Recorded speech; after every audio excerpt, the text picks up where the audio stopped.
I'll try that again. Good morning. The January meeting of the Transit and Bus Committee is called to order. Mr. Marino, are there any members of the public who have registered to speak and are here? Good morning, Mr. Chairman. We have 17 public speakers this morning. I would like to remind all the public speakers that they have 2 minutes to speak, and I will be interrupting them at the 2-minute mark. The first speaker today is Valerie Joseph, and Ms. Joseph will be followed by Lisa Daglian.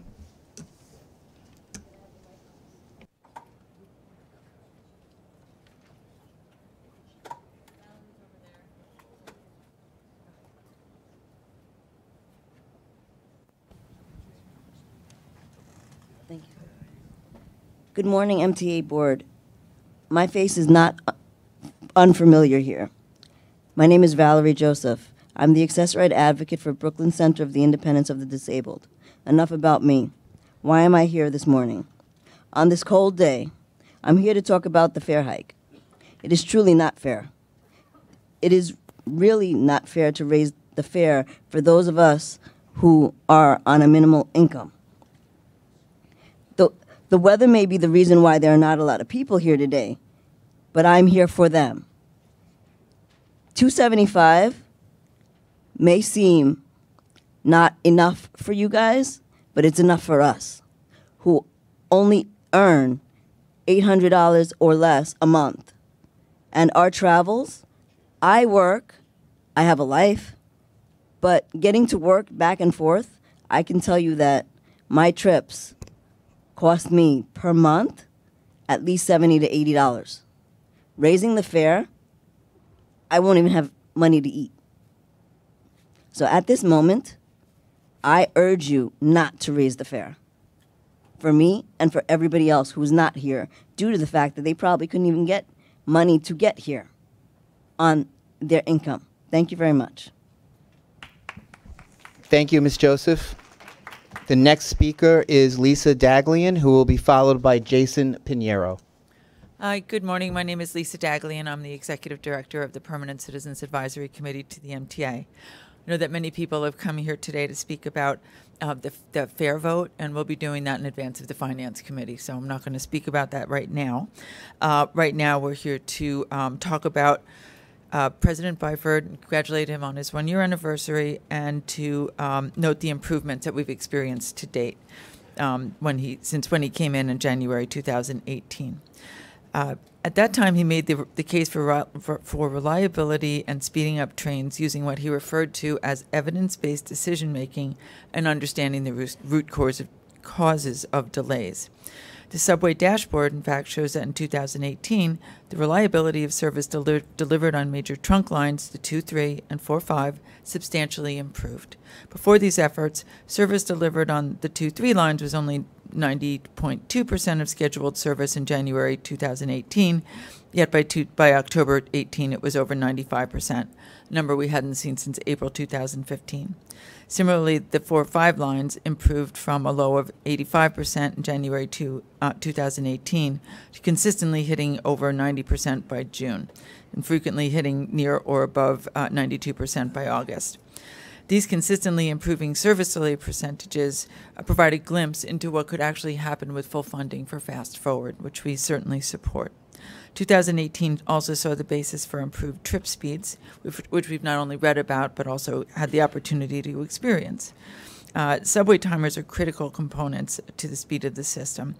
And yesterday's announcement confirmed the fruits of the efforts that he and his entire team have made to ensure that we can get where we're needing to go as quickly as possible. We know that speed limit increases will improve the rider experience by reducing overcrowding and by recovering more quickly from incidents. So, and to wrap up, we give President Byford and his full team at every level a vote of evidence-based confidence in their ability to turn the system around and get the job done. Thank you.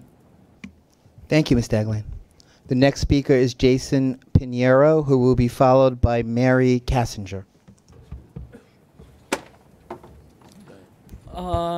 Good morning, Transit Board. Good morning, Andy Byford, and your first anniversary, and good morning, Freddie Ferrer.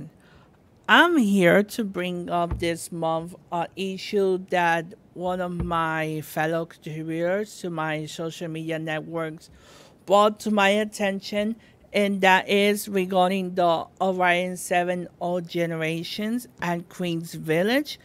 We want to know when these buses are going to be replaced. And another contributor to my social media networks brought to my attention the issue regarding bed bugs in our system. All this is in Queens. We want a thorough investigation regarding the brakes on the trains being automatically activated. This is happening on a daily basis on every single subway line. We want to know why we're not seeing USB charging ports on the new stations opened by ESI, especially 174th and 175th Street on the Concourse line. That station, it looks disgraceful, according to a station tour that myself and another contributor to my social media networks did, that the tails are missing, and lack thereof elevators for those that are disabled. And we are still questioning about the L train shutdown work, because why we're not pressuring Governor Andrew Mark Cuomo to spend his 3+ years doing this examination instead of doing a 1-hour tunnel tour in the station. So let's see if we get improvements done, shall we? Thank you, Mr. Pinheiro. The next speaker is Mary Cassinger, who will be followed by Robert Rams.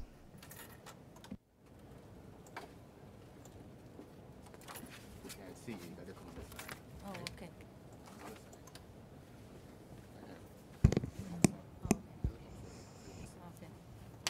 Yeah. Hello, I'm going to stand up. Okay. I'm here today to oppose the fare increase, especially for those of us that take Access-a-Ride. The flat fee is $275, which we pay, and it's already higher than people that can walk, that take the buses and subways pay, because they can buy a 7-day or 30-day Metro card, and they get unlimited rides with that card for the period of time that they purchase the card for. So we already pay more, because we also pay at least $130 a month in our tax money, which is money that you don't see, but that's money that we spend to pay for the subway and the buses and the Access-a-Ride. And it's particularly unfair for people that use Access-a-Ride, because we already pay that, to the MTA. And it's a hardship for us, and it makes it harder to get to work. We disabled have a significantly higher rate of unemployment simply because we cannot get to and from work on time consistently. So that is a problem that we face. And it's also a sad day when whether we can walk or not determines what the size of our fare is going to be. Thank you. Thank you. The next speaker is Robert Rams, who will be followed by Janice Bartley.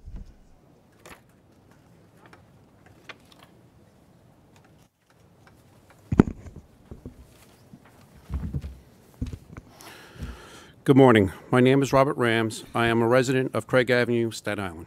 The MTA is not listening to us. The residents of Craig Avenue reached out to the MTA this past October asking for a study of ridership of the SIM2 and the SIM25. As far as I know, no ridership study is planned. The MTA is not listening to us. When the old X22 operated on Craig Avenue, which is only 38 feet wide, 66 express buses a day would travel on Craig Avenue. Now with the SIM2, SIM25, and SIM26, we have 180 express buses a day on Craig Avenue, almost all traveling empty. The residents in Craig Avenue need a ridership study to take place. The MTA is not listening to us. The Sim 2 and Sim 25 often travel 4 miles before they pick up their first passenger. Not 4 stops, 4 miles. MTA, you are not listening to us. The residents of Craig Avenue have strongly suggested the Sim 2 start its run at the brand new Arthur Hill Road train station, which has a park and ride with connections to local buses and the train, giving commuters options that if they happen to be traveling off peak hours, instead it starts from a city park with very few homes around it. MTA, you are not listening. The South Shore is woefully underserved, and the Sim 2 gives riders more alternatives to downtown, but things need to be fine-tuned. Simply looking at a map without riding or living in the area does not get you the full story. We would like to work together with you to make it work for the riders of the community with common sense and solutions. What is it going to take for the MTA to realize the Sim 25 should start at Page Avenue and Holland Boulevard and the Sim 2 from the train station? MTA, you are not listening to the residents of Craig Avenue. Please conduct a ridership study. You'll see that your buses are running empty for 4 miles, and address the issue that our narrow street in Tottenville has been overrun by empty buses. Listen to your bus drivers. Listen to the employees you have on the ground. Listen to the residents of Craig Avenue. Please listen and please act. Thank you. Thank you, Mr. Rams. The next speaker is Janice Bartley, who will be followed by Jean Ryan.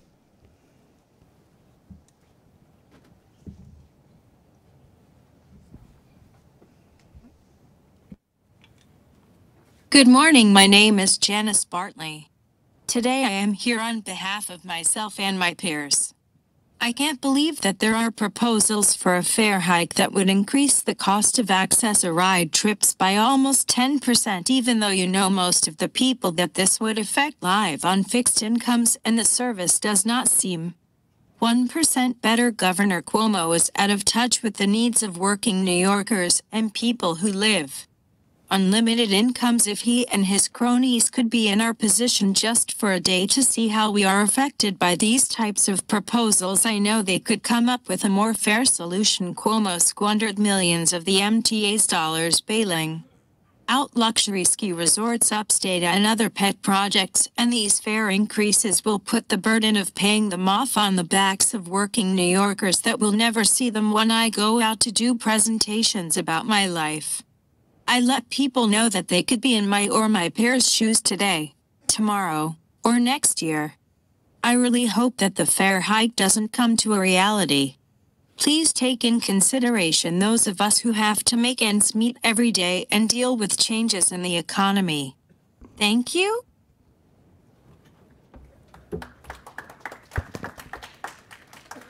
Thank you, Ms. Bartley. The next speaker is Jean Ryan. Ms. Ryan will be followed by Iman Rimani.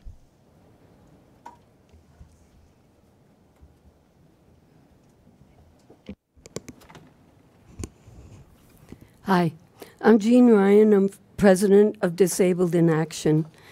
I'd like to talk about the fare hike and the express buses. The fare hike is unfair to people who can't get, as other people have mentioned, who can't get weekly or monthly or unlimited Metro cards. We have to pay cash for every trip, 2 singles and 3 quarters for every single trip we take on Express Ride. We cannot use a Metro card. We're bringing around fistfuls of cash just to take our trips. And if we have to bring even more fistfuls of cash, that is going to impact people even more because of how much we have to bring around and how much it costs and how much it affects people in the income that we have. We have like a 65% unemployment rate amongst people with disabilities. So it's a real hardship to raise the fare, and I urge you to keep it at $2.75 and not raise it to $3. Also, the express buses, I take express buses, 27, 28, 37, 38. The day of, or the evening of the Manhattan Fair hearing on Lexington, I went to that, and I tried to go home by the bus, and the lift, I got stuck on the lift up in the air for 36 minutes. And the driver could not get the door open all the way, so I couldn't go in, and he couldn't get it closed. And there was nothing wrong with the driver. It was the bus this time. That driver knew what to do, but he couldn't fight that door. And I was just wondering, when am I going to be able to get home? When am I going to be able to get on the bus? And it was freezing. And isn't it ironic? It happens the very night you have a fare increase hearing. So please, don't increase the fare and fix the express buses. Thank you. Thank you, Ms. Ryan. The next speaker is Iman Rimawi, who will be followed by Tony Murphy.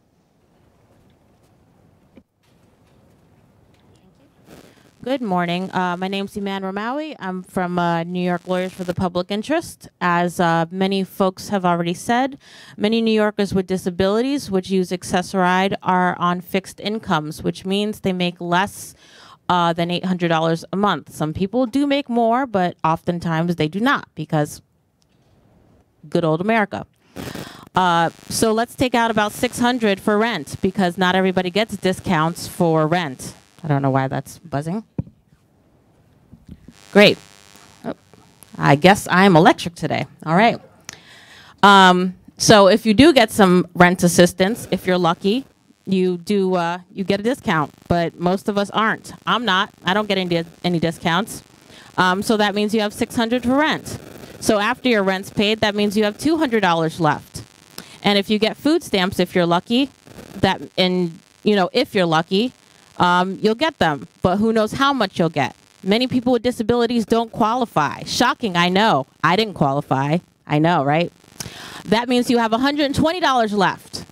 And if you have other expenses or bills, you may have to cut corners, not pay for things, borrow money, or figure something else out, which we're often told to do. And how do I know this? Because this used to be my life. And people often told me to just figure it out as if I was a fairy and I could just snap my fingers or, click my metal heels together. That's not possible. And, to put this on disenfranchised people is completely immoral. And I can't believe that it would even be questioned that, I did a calculation one month and, Valerie said $70, someone said $120. I spent $350 one month in cash to go places on Access-a-Ride because we have never gotten a discount. And I can't believe that that's the way it is, but that's the way it is. And yeah, I can maybe afford it, but I couldn't eat lunch some days. I had to cut corners. I couldn't go out and see friends or my family. And how's that fair to me? I'm a native New Yorker, but unfortunately I can't do what usual New Yorkers do because unfortunately Access-a-Ride is not as inexpensive as it should be. And that's not right and that's not fair. And hopefully Governor Cuomo will hear us, or at least have one of his aides pay attention to this because it's just not right. Thank you. Thank you. The next speaker is Tony Murphy, who will be followed by Susan Doha. Good morning. I'm here to add my voice. I'm Tony with the People's MTA, and it's come out in the media. Some MTA board members have complained because they weren't consulted about the L train situation. And it seems to me that if the MTA board wants people to listen to them and to be relevant, they need to take the side of the riders. That means taking a stand with people who are here today and not raising the fare on Access-a-Ride. It means not raising the fare for anybody, for that matter, for a system that's quite dysfunctional. It means putting in elevators. Don't use our fare money to fight the lawsuits about elevators. Install the elevators and the ramps. Use the money for that. It means not using the NYPD to arrest people for not having the fare, which is done in a racist way. It means taking a side with the riders and not blaming so-called fare beaters for the dysfunctions of the system. And most of all, it means taking the side of the riders and not raising the fare when so much of the money that's taken out of the MTA goes to Wall Street in the form of bond payments or other companies like MasterCard. Everybody gets paid first, and the system itself is crumbling. You just heard witness from Gene about the problems on the express buses. This should be fixed. This should be not a problem. This should be automatic. The excellent breakdown that was just given by Iman Ramawi. Don't raise fares on Accessoride. People on Accessoride are often on disability. This is something that absolutely cannot be afforded. If the MTA board wants to be relevant, if it wants to maintain its relevance, it will take the side of the riders and do the right thing and take a stand against the fare hikes. And if the MTA board can't do that, then maybe there's a reason why people aren't listening to you. Thank you. The next speaker is Susan Doha, who will be followed by Dorothy Zuniga.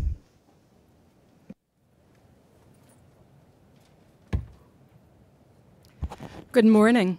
Thank you for the opportunity to be heard. I'm Susan Dua, and I'm the Executive Director of Center for Independence of the Disabled in New York.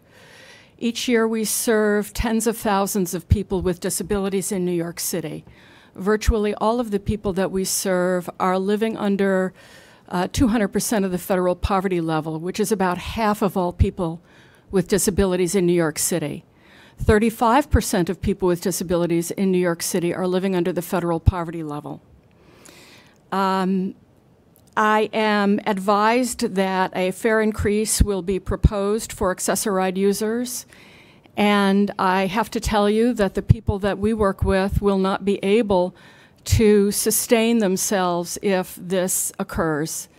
People need every penny to pay for rent and food in New York City, and have no money left over, don't have the advantage of fare reductions for Metro cards that are available to others. It is unspeakable to give a fare increase like this to people with disabilities who are virtually locked out of the subway system. The employment rate of people with disabilities is approximately 29%. And that is in substantial part due to the lack of reliable transportation for people with disabilities. In addition to the disparate impact that a fare hike of this kind would have on people with disabilities, I want to point out that there's an additional disparate impact on people who are Black and Hispanic or Latinx, and they are going to be hit much harder than their disabled non-disabled Black and Hispanic peers. While 23% of Black people are living below the federal poverty level generally, 40% of Black people who with disabilities are living below the federal poverty level. That's 40%. While 42% of people who are Hispanic or Latinx with disabilities are living below the federal poverty line, their non-disabled peers are living under the federal poverty level at a much lower rate.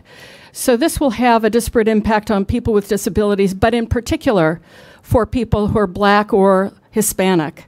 And I want you to be aware of that and the risks that are associated with that for the MTA. Thank you. The next speaker is Dorothy Zuniga, who will be followed by Luth Lowenkron. Good morning, all.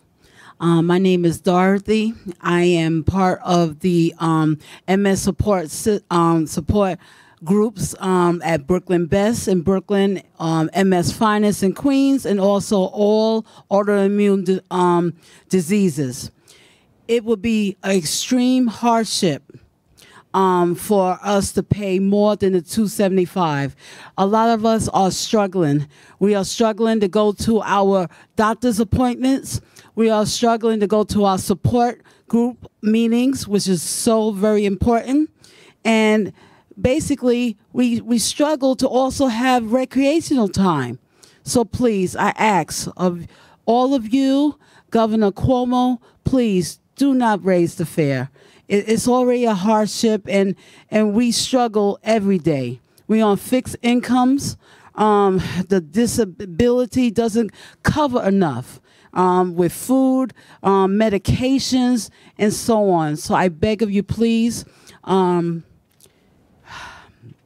I'm a little bit. Just please don't raise the fare, please. It's really a hardship. Thank you all. God bless. Thank you. The next speaker is Ruth Lowenkron, who will be followed by Danny Pearlstein. Good morning. My name is Ruth Lowenkron. I'm the director of the Disability Justice Program at New York Lawyers for the Public Interest. Our office, along with 3 other offices represented here today, are members of the Accessoride Reform Group, known as ARG. We've appeared before you on numerous occasions, including to praise some of the advances and progress that have been made on Accessoride. But today we come with uniform voice to say no fare raises are appropriate for Accessoride. I'm not taking a position about general fare raises. I'm not taking a position about the means of raising fares. Quite frankly, I had to have it explained to me several times. I'm still not sure I get it. But what I do get, and in repeating what my colleagues have said and will be saying, is that fares for Accessoride users are a must, and that means lower fares for Accessoride users. Why? Because as you've heard today, we as Accessoride users and advocates for Accessoride users have been paying more all along. I don't know if everybody here realized that all of those discounts that should be available to everybody are not available to people with disabilities who are Accessoride users. No Metro cards can be used. We know not why. And because no Metro card is used, apparently, we cannot have the monthly discounts, the weekly discounts, the per-ride discounts, not even the convenience of using a Metro card. Is that fair? Absolutely not. And when I say not fair, I also mean not legal. And when I say not legal, I also want to add it's unconscionable if, as you know, we are talking about the majority of Accessoride users having to use Accessoride simply because this city has not made its transit otherwise accessible to people with disabilities. The next speaker is Danny Pearlstein. Mr. Pearlstein will be followed by Joe Rappaport. Good morning. My name is Danny Pearlstein. I'm Policy and Communications Director at the Riders Alliance. Governor Cuomo is asking riders to pay more when he hasn't yet done his job and passed congestion pricing to fix the subway. From 2012 to 2017, when he declared the subway a disaster, delays tripled and on-time performance plummeted. Now, a year and a half into his subway action plan, riders are still missing work, school, and doctor's appointments. We are still frustrated, anxious, and devoting much too much of our time to a transit system in crisis.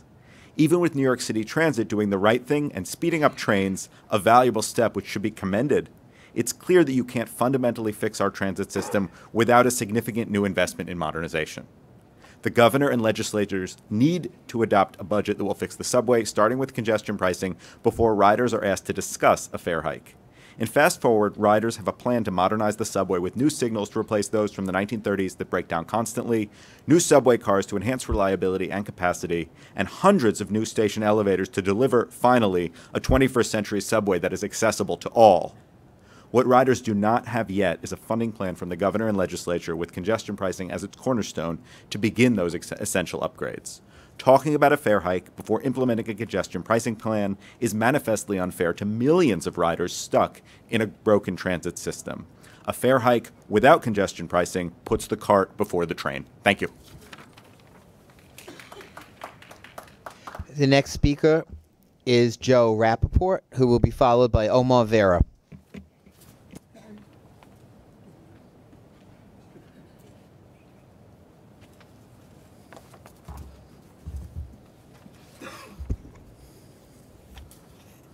Good morning, almost afternoon. I'm Joe Rappaport, the Executive Director of the Brooklyn Center for Independence of the Disabled. We're here today with many of our colleagues to reiterate our opposition to an increase in the base fare and the Accessoride fare. 2 years ago, as many of you know, you were here, Governor Cuomo intervened and prevented an unfair increase in the base fare to $3, which allowed the Accessoride fare to stay at $2.75 as well. Most of you were there then, and you did the right thing in voting to keep the fare stable. Now, for some reason, the MTA staff have presented the same flawed choice to you. Proposal 1 would keep the base fare and the accessory ride fare at $2.75. Other riders would no longer get a bonus for multiple purchases. And Proposal 2, the one we oppose, raises the base fare to $3 and, of course, the accessory ride fare to $3 as well.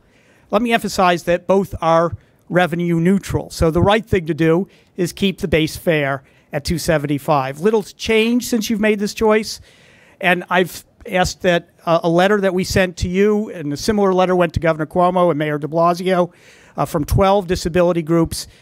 It pointed out that accessory ride riders are still on fixed incomes, and riders with disabilities still are far more likely, as you've heard, to be at or below the federal poverty line.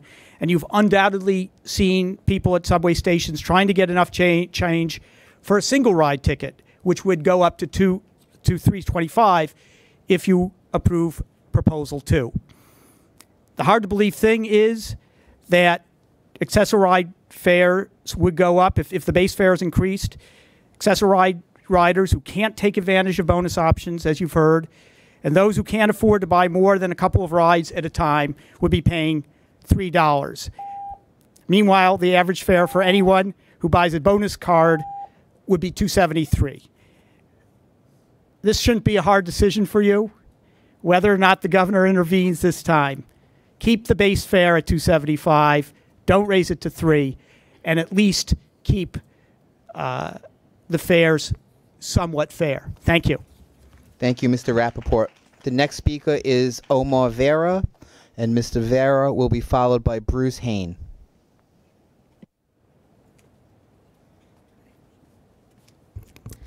Good morning and Happy New Year, MTA Transit and Bus Committee.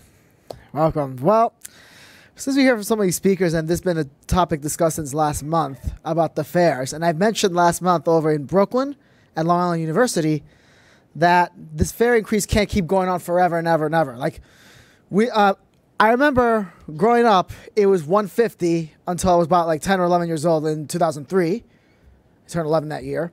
And then they raised up to $2, and then that was the standard until 2009, where the current biannual fare changes kept happening. And like like I said before, that has got to stop. For now, you should just keep it stable at $2.75, but we should look for a way, because we have a new government in Albany, and that will finally focus on what the people want rather than what certain interests want. And so, eventually, when we get enough funding, we should bring the fare back down to $2. That should be the standard bearer, the way it was in 2008, the way it was actually most of the last decade. Just bring it down to $2. That's all I'm asking. That's all we're asking. And furthermore, or at the very least, you can tie it up to like income increases and stuff. That should be the same standard with inflation. Tie inflation to minimum wage. But in any case, so the L train project, we were all here last week about what the governor proposed, and like I said, there needs to be more work done regarding this before we can pick the plan, because we planned this for 3 years. This year and a quarter change. Well, first it was year and a half, then it was year and a quarter reconstruction project on Canarsie. That needs to be done now because it's almost a century old, the tunnel. It's crumbling from the Frankenstorm that happened in 2012. It needs to be fixed. And let's get to work with Fast Forward. Thank you. Mr. Vera. The next speaker is Bruce Hain, who will be followed by Murray Bowden. Morning.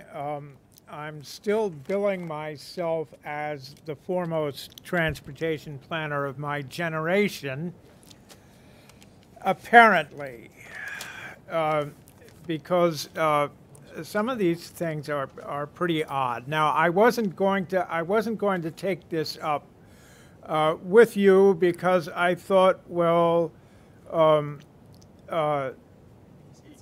the environmental documents included 5 alternatives for partial closure, but they didn't include the correct one.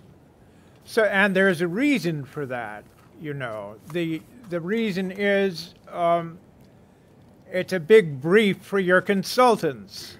It's huge. Ferry terminals, and now you're trying to let a contract to build the ferry terminal and tear the ferry terminal down when the mitigation is through. Well, I don't see why you would build. If there's a bus terminal, you have all this transfer of buses to 14th Street to take care of that. You'll have to buy new buses. I mean, it's a huge expense. I've told you how it needs to be done, because if you're going to, well, first of all, it's a crayon drawing. Those brackets they show sticking out of the wall in yellow. You have to get your consultant to come back and tell you how to do what they intend to do. They have to show you a proper bracket. That's not it. Furthermore, let's see. Well, I want to get it on the agenda. I'm sorry that I'm off topic here, but I didn't realize it. I want the modeling for the staging of trains between 6th and 8th done. I want it done before your next meeting. Thank you very much. Thank you, Mr. Hain. The next speaker is Murray Bowden.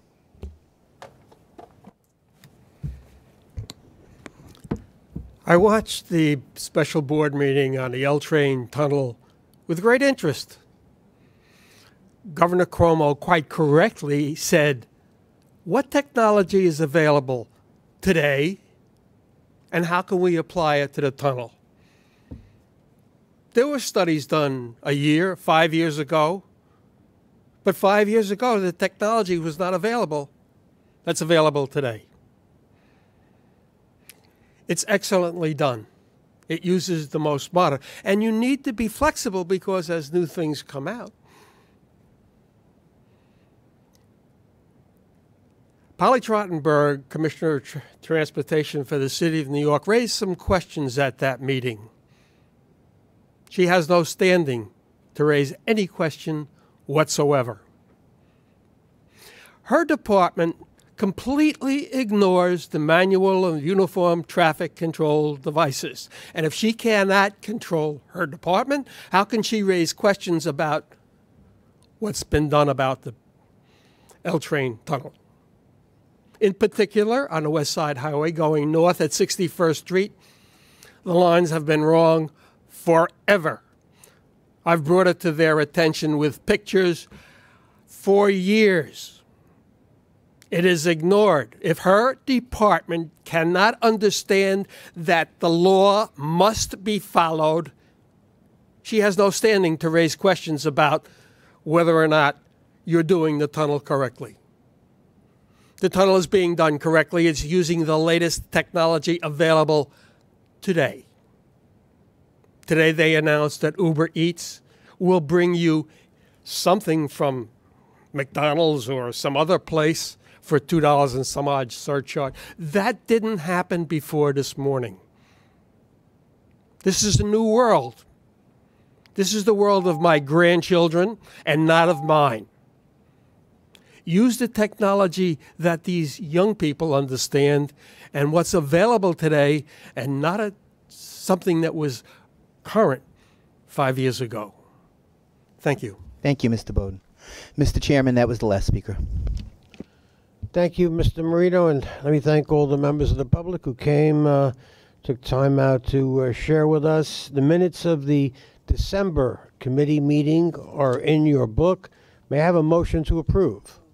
Second, are there any changes or comments on the minutes? Hearing none, all in favor of approval?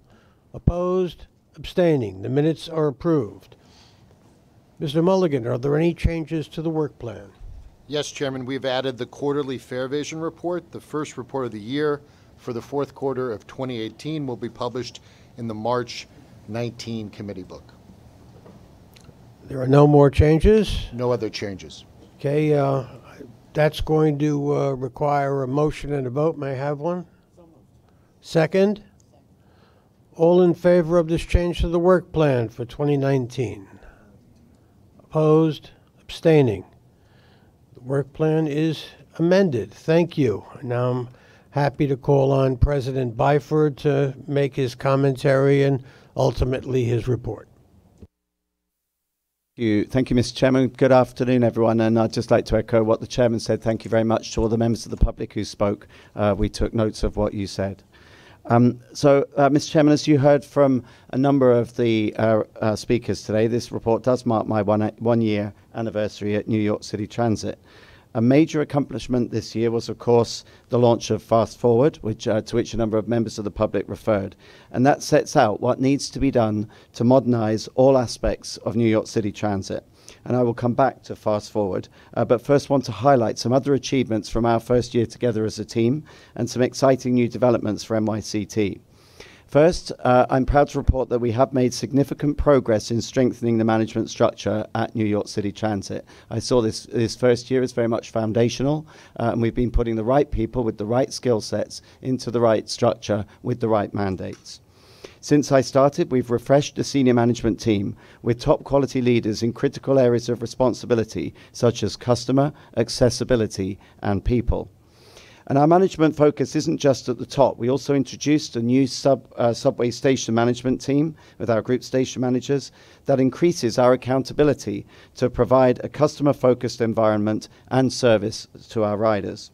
Additionally, under Alex's leadership, we have created an accessibility unit to drive immediate and long-term improvements to the disabled community. Later this week, Mr. Chairman, I'll be very delighted to welcome Pete Tomlin to New York City Transit as our new Vice President for Network Resignaling. Pete joins us on Thursday and has world-class experience and credibility, having installed modern signal systems in the UK, Hong Kong, and Canada. And it's a real coup for transit that we've managed to persuade him to join us here. He will immediately take charge of our resignaling program, including the communications-based train control program and the rollout of emerging technologies such as ultra-wideband. I reiterate what I said when I first arrived, namely that resignaling the subway presents the most transformative thing we need to do, and I am determined to secure the funding to deliver this in the shortest time possible. In May, when we announced the Fast Forward plan, we promised an increased level of accountability, including biannual updates on our progress. And we're sticking to that promise by providing an update today, coupled with a comprehensive review of our progress since May, which is available on our website. At its core, Fast Forward is a top-to-bottom modernization of New York City Transit. It outlines a large-scale, aggressively scheduled investment in our physical assets, not the least of which is an accelerated rollout of new modern signalings, which Pete will oversee, and progressive installation of elevators across the system in an unprecedented time frame. While we advocate for funding for the capital improvements in Fast Forward, my team has, at the same time, been focused on delivering immediate benefits for our customers, updating processes, and in doing so, helping to build trust that NYCT can deliver projects on time and on budget while operating reliable service. These improvements often required no additional funding and are being ingrained into normal operations or how we do things. So first up is an all-out attention to get the basics right. And one example of that is the Save Seconds campaign, which Sally will be discussing shortly this morning. Next, on an ongoing basis, my team is re-evaluating how we do things and making improvements. An example of this, Department of Buses is targeting their attention on designated corridors to improve service through more hands-on management and problem solving that Craig will deal with this morning. A good example being the work we've done to fix a perennial problem, namely the approach into the Hugh L. Carey tunnel right outside this building. Finally, we are transforming the culture of NYCT from our frontline employees through to management, engaging employees at every level in becoming the customer-driven organization that our riders demand and expect, and that they should deserve. We have improved how we communicate with customers about planned service changes, about unplanned incidents in the subway system, and about elevator outages. Our guiding philosophy is to be customer-led, and Sarah epitomizes that. Sarah, our Chief Customer Officer, and she will report on our Q4 customer commitment, a new concept for transit, our Q1 promises, and our new customer survey, again, a new concept, which demonstrates that riders are noticing improvement. Through these efforts, we are delivering results in the 4 key areas highlighted in the Fast Forward plan launched back in May of last year. And those 4 key areas that I highlighted on the very first day that I joined on the 16th of January 2018. And we've completed 36 of the 40 quick wins we laid out at the plan's inauguration just 7 months ago. We are actively working to complete the last 4 quick wins, and you can track our progress on our website. These quick wins delivered improvements to our customers, such as a reduction in subway delays, faster bus speeds, more real-time information screens in the subway and on buses, a new app providing real-time information to our Access-a-Ride customers, and increased transparency into our operations and our performance. Delivery of immediate customer-facing improvements is not the only area of activity as we await capital funding. We are engaging our employees in new ways. This includes new internal communications channels, as well as more interaction between employees and senior leaders. Because as I've said since the beginning, we must engage our people in our success. Otherwise, we will not be able to deliver the change that is required. We are making progress on reforming our internal processes to reduce capital project costs. By supporting third-party work more efficiently, we've increased the amount of scheduled work time that we can support by 30% in the past year through aggressive management and coordination of in-house resources. Of equal importance, we are controlling support costs since they typically range anywhere from 20 to 50% of the overall project cost. In process is a top-to-bottom review of our technical specifications to reduce bespoke, gold-plated requirements that drive up costs and limit our use of off-the-shelf products. In the meantime, and under the leadership of the recently retired John O'Grady, we have delivered record spend on our capital budget, with the majority of projects delivered on time and on budget. My executive team will go into more detail today on recent Fast Forward initiatives, but I do encourage everyone to review our website, to visit the website, and review our biannual update, which is provided for your benefit. Lastly, I want to thank my team, the over 50,000 men and women of New York City Transit, for their dedication and hard work during this past year in what is often a thankless task, as we launched a transformative plan, as we focus our efforts on delivering immediate improvements for our customers, and as we make the case for additional capital funding by demonstrating the need and that we are an agency that is committed to continuous improvement and can deliver for our customers. Making that case for funding is my top priority for 2019. In concluding, Mr. Chairman, I am very proud of the men and women of New York City Transit, and I look forward to embarking upon our second year together as we continue to transform every aspect of our service. Thank you. If there are no questions, there are. Ms. Vanterpool. Thank you. Andy, I had some questions. Well, first I want to highlight the success and applaud the success of, particularly with regards to on-time performance, having beat a new record for ourselves, and offer my congrats to the team for your hard work on all of that.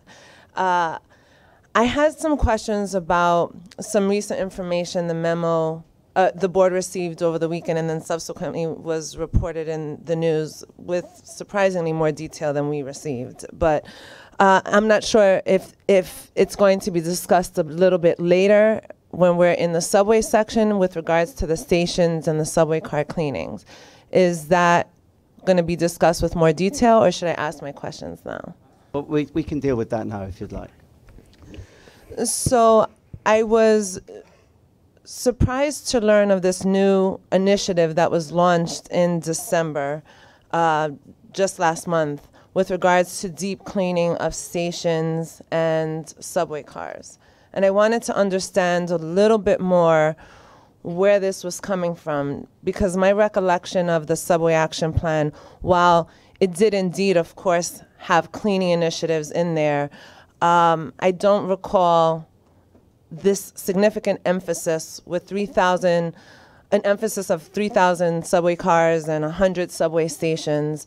I wanted to better understand that, particularly as I looked through some of the statistics in our committee book, And with regards to the passenger environment surveys, what I saw with regards to stations and subway cars doesn't necessarily suggest that we have a significant problem there that would require this emphasis. Just to be very specific on one such stat, for the station environment survey, equipment actually has improved from 98.9% to 99.2%. And appearance at the stations had declined, but somewhat negligibly, from 87.5% to 85.9%. So as I think about those statistics and the results of that particular survey for stations, it doesn't suggest to me that we have a significant cleaning issue in the stations. So perhaps if we might start with where is this coming from and where is this money coming from? It's Subway Action Plan, I believe. Is it EO? How much is this costing? And is this the best use of resources at this moment? Obviously, I'm not advocating for not cleaning our stations, not cleaning our subway cars. I'm just relying upon the stats that are in our committee books to understand this expedited justification at this moment. Okay, thank you for the question. There's a lot in that. So let me just make some opening comments first of all. I mean, my team and I, and thank you for your comments about the work that we've done today. We certainly don't consider the job finished. Well, I'll let Sally talk to the subway reliability momentarily. For me, the most important thing for customers is reliability. That's job one. Service reliability and safety, of course, have to be number one.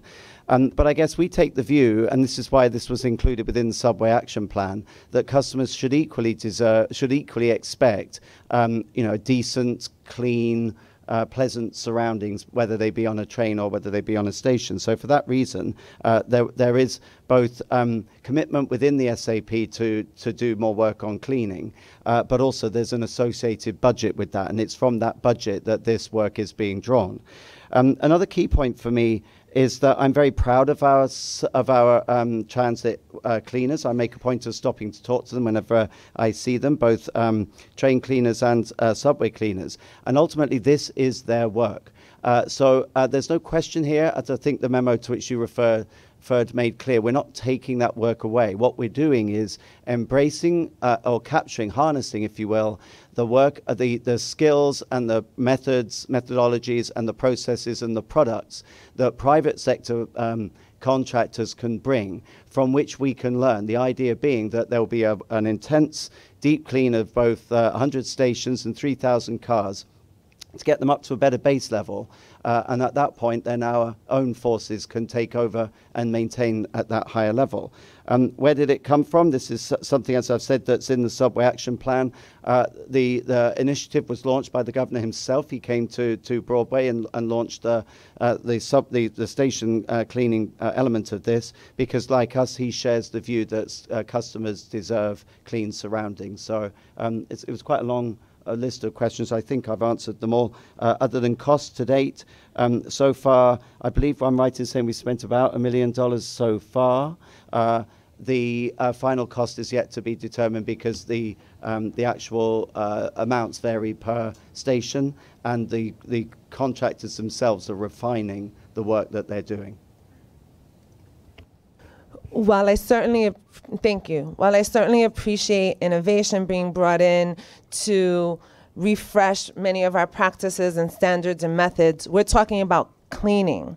I can't imagine that there's that much more innovation with regard to how we clean our stations and how we clean our subway cars that our existing force is not yet aware of or employing in their existing work. It seems just not a priority at this moment, this season, to refocus our efforts in this way. When the market attention that has been given to signals, for example, as part of the subway action plan, has a very demonstrable result. So major incidents related to signals have decreased from 23 to 13 on the weekday and from 5 to 1 on the weekend. That's because of the attention that we've spent on signals. So I think taking money or diverting money that should be going into the hardware of our system and putting it toward an initiative to clean 100 stations and 3,000 subway cars is probably not a good use of resources at this moment. Chairman, I'd like to associate myself with Ms. Vanterpoel's remarks. Some years ago, I was deeply involved in the cleaning industry and in the antitrust aspects of it. They're no better than the people that work for us.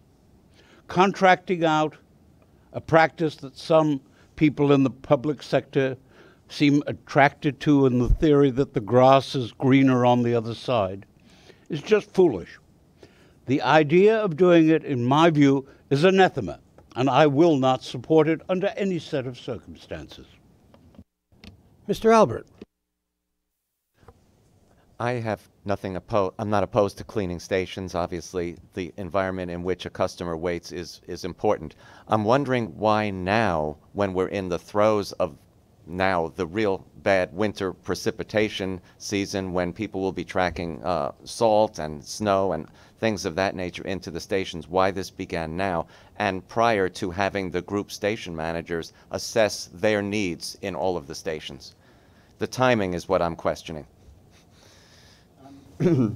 Well, I mean, certainly the winter brings its challenges. There's no question, because people, have salt on their shoes, which gets onto the stations and the bus is not their fault. I've probably trodden a load of it into the trains and station myself when I came on the subway today.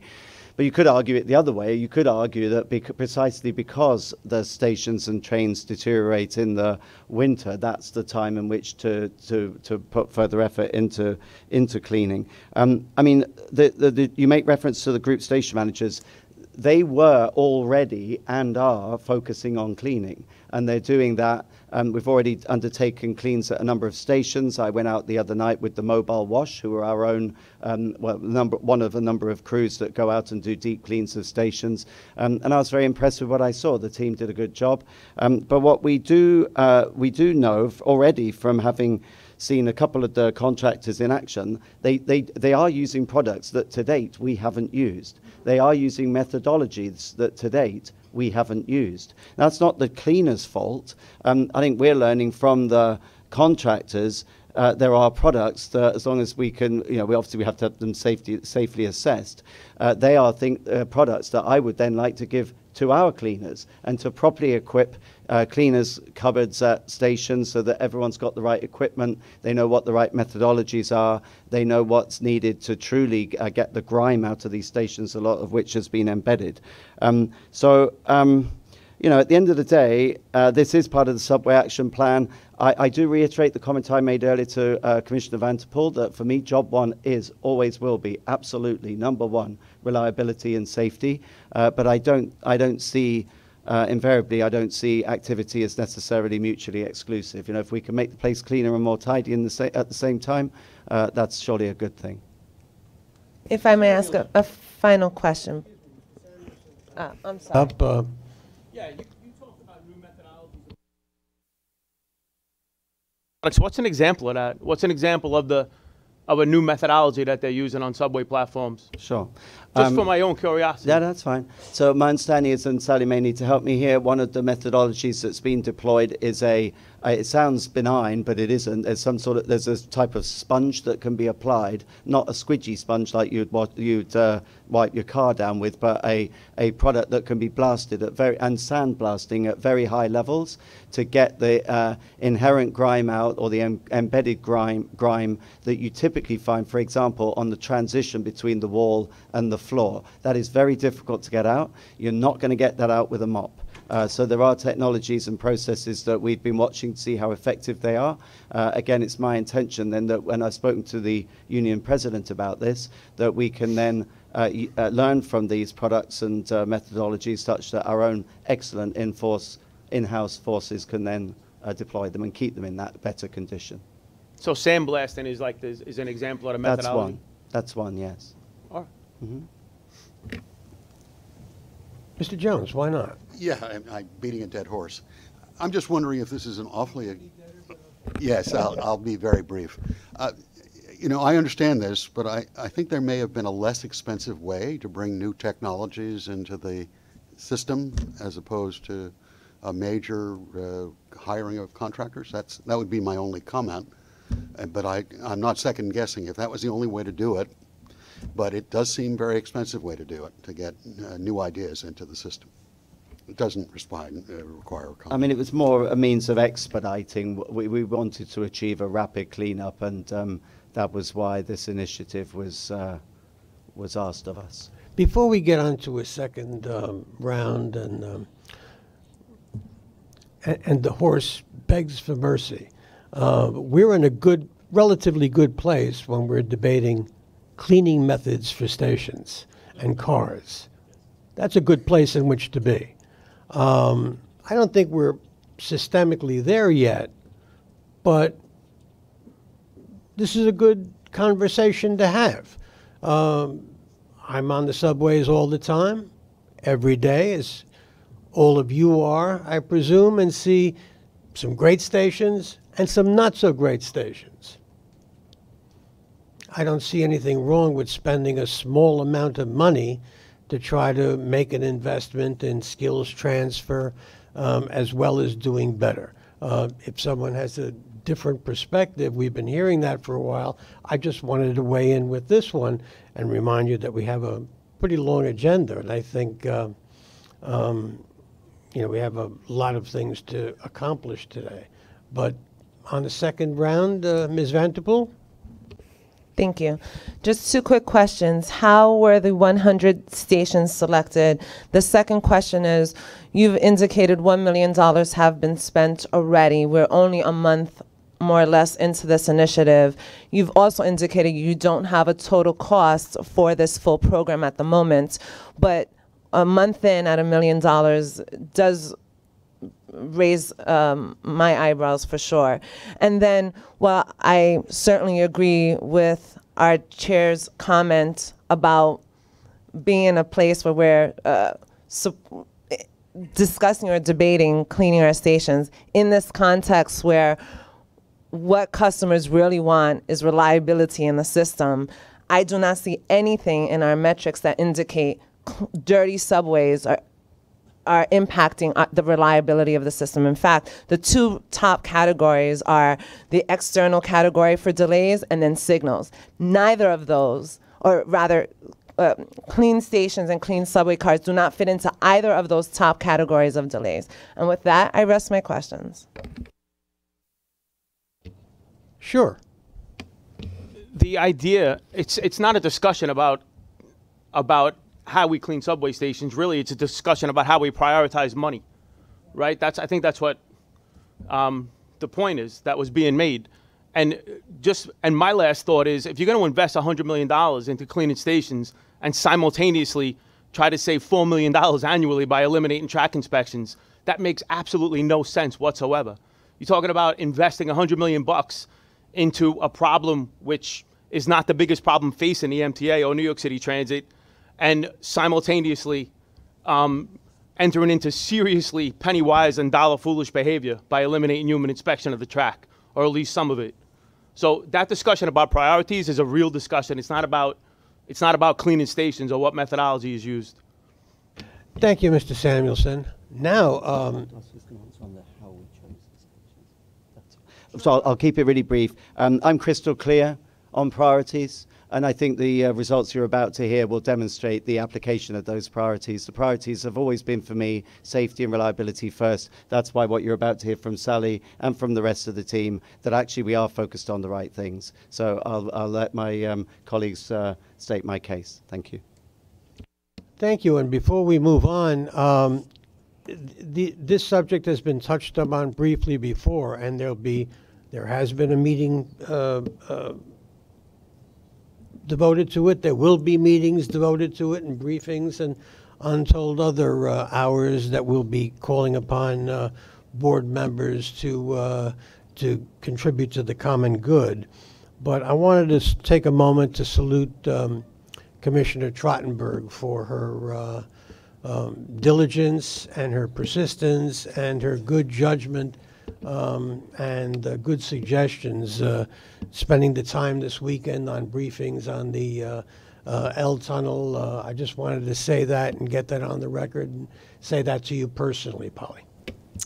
Thank you, Mr. Chairman. And I guess it is worth, some board members may not know, the city and the MTA did spend a lot of time over this holiday weekend, which was neither a holiday nor a weekend, as it turns out, because we did do a lot of good work, I think, going through a lot of the details about the potential L train shutdown. And I also appreciate, I think some people know your offer, I think, for the independent contractor and obviously having us involved in the selection of that. I think those are terrific steps. We're appreciative. I think the city always wants to be a partner with the MTA.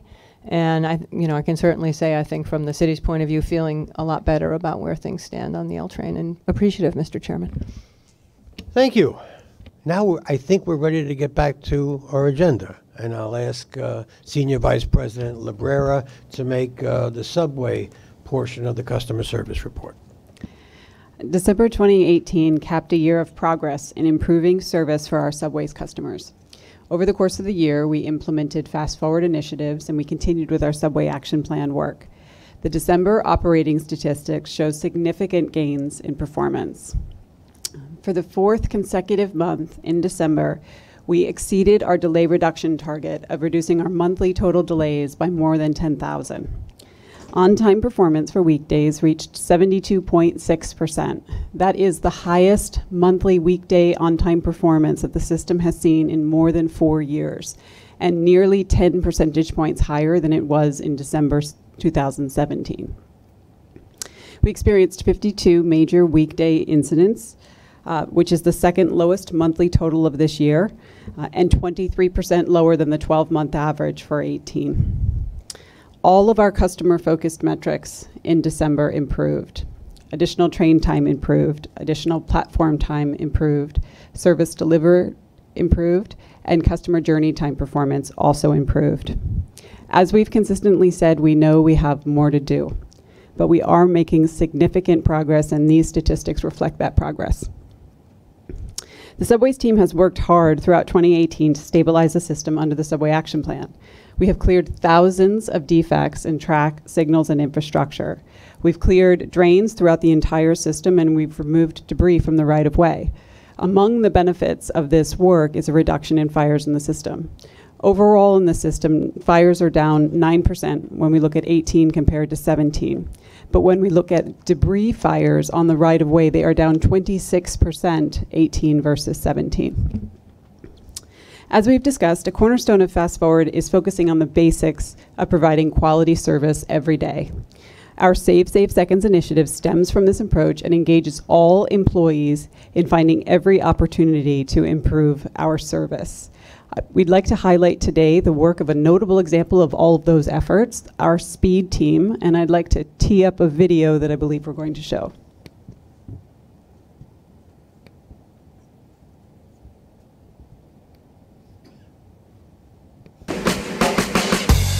In the subway, the signal system controls train traffic. The goal of the signal system is to keep trains a safe distance apart from each other, while moving as many trains through the system as possible.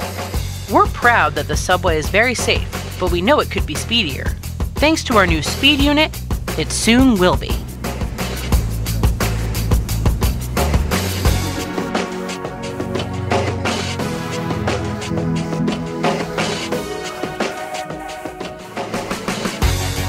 In the New York City subway, there are many types of signals in use. Automatic signals maintain safe distance between trains. Home signals control switch points, and grade time signals enforce speed limits, automatically stopping any train that exceeds the posted speed limit. Grade time signals can stop a train using a device called a stop arm, which rises when the signal is red and trips a passing train's emergency brake. When this happens, the train crew must keep the train where it stopped and conduct an investigation. This can cause serious delays, so train operators are very cautious when it comes to signals and speed limits. In the early 1990s, there were a series of fatal subway crashes caused by trains going too fast. In response, more grade time signals were installed, and speeds were lowered throughout the system. This eliminated speed-related incidents and made the system safer. But it also slowed down trains and added more time to everyone's trips. Making things worse, wear and tear has caused a number of signals to clear too slowly, forcing train operators to become even more cautious when approaching them. In many areas, trains were going as slow as 5 miles per hour. By 2018, there were so many of these slow speed areas that they were a significant cause of delays and crowding. As part of the Fast Forward plan to modernize the transit system, the Speed Unit was created to review and update train speeds across the subway system. The unit has found that in many places, speeds can safely be increased from their 1990s limits thanks to improvements in car design and track geometry. The Speed Unit is also testing all 2,000 grade time signals to ensure that they clear at the posted speed limit. When they find a signal that clears too slowly, they flag it for recalibration. The first sets of speed limits were changed in December 2018 along the N and R lines in Brooklyn, with more to come system-wide in early 2019. We hope customers will soon start to notice that their rides are a little faster. Across the entire system, lots of these small speed-ups should result in better service everywhere. We are very pleased with the progress that the Speed team is making, and I'd like to extend our appreciation to Phil Dominguez, the train service supervisor, who's on the film. Also, Tim Instesko, who I believe is here today, manager from operations planning, and Barry Greenblatt, the vice president of service delivery, who are all leading a very successful effort with that speed work. To date, they have safely increased speed at 24 different locations in the system, and we have many more changes that have gone through our safety approval process, and we are ready to roll out. So we'll be doing that over the coming days and weeks. And we look forward to delivering more tangible improvements for our customers through this work. I'd also like to take a minute to highlight a key fast-forward accomplishment in our efforts to use data-driven decision-making to inform our asset management strategies and work. Our signals team, as we've discussed here, has already changed their protocols, their maintenance protocols, to focus more on problematic equipment or equipment that's particularly critical to maintaining service levels. As of December 15th, over 400 track and signal personnel are now using mobile devices as they complete their monthly joint switch inspections, which enables improved data quality, facilitates rapid analysis, and advances reliability-based maintenance. This is just one example of how we're now using technology to improve the business of running the subway system. I want to thank the entire Subways team for the tremendous work in 2018, and on behalf of the entire team, mention that we are fully committed to continuing this progress in 2019. And I'd also like to take a minute and thank the thousands of Subways employees who braved the elements over the past few days, working in the high winds and frigid temperatures to keep our customers safe and to keep our trains rolling. Thank you. This concludes my operating report. Thank you. I see there were questions. Mr. Merdler. I have a question that is a statistical question. It appears on pages 50 and 51 of the book. According to page 50, during the month of December, there were 1,582 incidents of delay caused by the subway cars, brakes, propulsion, door-related, etc.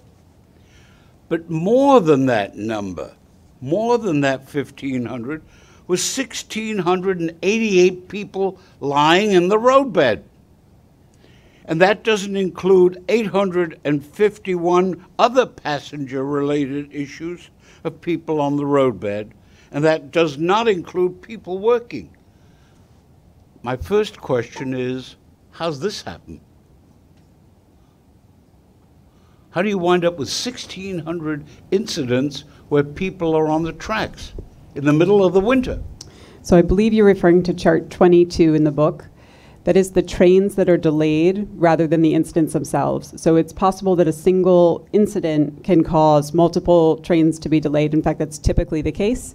So 1688 doesn't reflect the number of times that happens, but it reflects the total number of trains that arrived at their terminal more than 5 minutes late, or skipped a station, or were abandoned altogether due to that type of incident. And that's the same statistical measurement for the number of trains that were delayed for the other. Yes. So that, in other words, they are fairly clearly pari passu.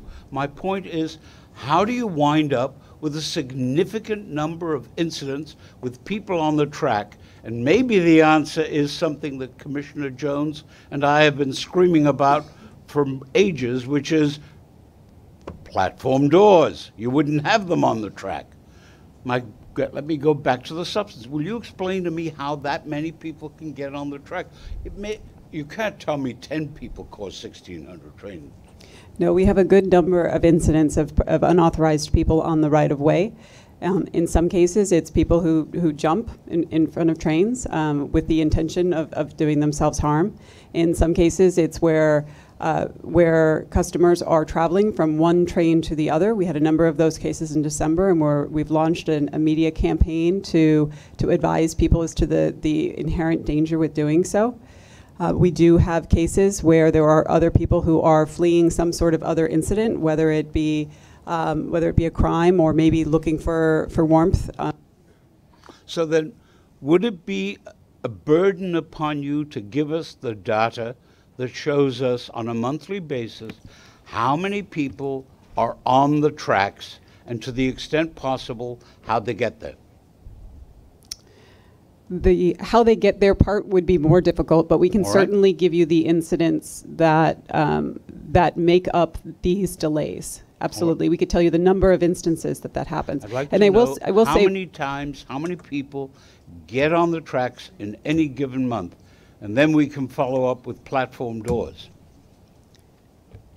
I will say, just to answer your question about the relative comparison with the car-related delays, an incident involving a person on the track, oftentimes it involves a contact with the train, which can be very disruptive to service. It can take a long time to resolve, and therefore delay a lot of trains as a result. Oftentimes, car-related issues are fairly quick in nature, maybe a door-related problem. It's certainly an inconvenience for our customers, and we want to minimize those instances, but typically we can discharge customers, get the train out of the way, and not have a huge number of delays that are associated with those incidents. Also, I